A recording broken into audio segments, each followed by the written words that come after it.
আল্লাহ পাক গাছ রোপণ করবেন। সুবহানাল্লাহ।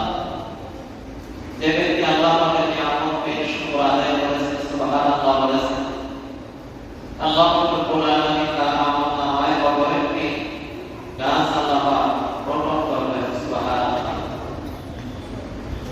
এমন ভাবে আল্লাহ রাব্বুল আলামিন বলেন, নবী আপনি জানায় দাও, যারা আমি আল্লাহকে দেখে নাই, নবীকে দেখে নাই, আমি আল্লাহর কুদরত দেখিয়ে আমি আল্লাহকে বিশ্বাস করেছি, আমি নবীকে বিশ্বাস করেছি, কালিমা পড়ে মুসলমান হয়েছে, মান ক্বালা লা ইলাহা ইল্লাল্লাহ, নিশ্চিত নিশ্চিত আমি আল্লাহ রাব্বুল আলামিন গ্যারান্টি দিয়ে বলতে পারি তারা একদিন জান্নাতে প্রবেশ করবে। সুবহানাল্লাহ।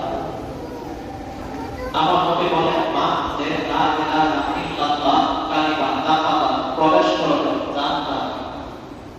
আল্লাহ রাব্বুল আলামিন বলেন, পৃথিবীতে অনেক ধর্ম আছে, অনেক ধর্ম আছে, হিন্দু আছে, বৌদ্ধ আছে, খ্রিস্টান আছে, নাসারা আছে, ইহুদি আছে, এই সমস্ত আল্লাহ রাব্বুল আলামিনের গ্রহণযোগ্য নাই, আল্লাহ পাকের ভিতরে নেই, আল্লাহ পাকের কাছে গ্রহণযোগ্য নেই। তবে এত ধর্মগুলো পৃথিবীতে আছে, আল্লাহ রাব্বুল আলামিন বলেন, পৃথিবীর মানুষ সকল আমি আল্লাহর পবিত্র কোরআন শরীফের শুরু থেকে শেষ পর্যন্ত তার ভিতরে আমি আল্লাহ রাব্বুল আলামিনের কাছে যে গ্রহণযোগ্য ধর্ম তা হলো ইসলাম। ইন্নাল দীনা ইনদাল্লাহিল ইসলাম।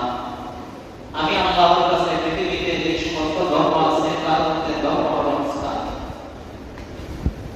কারণ আল্লাহ রাব্বুল আলামিন বলেন, এই পৃথিবীটা হলো তোমাদের জন্য একটি পরীক্ষা স্বরূপ, আমি আল্লাহ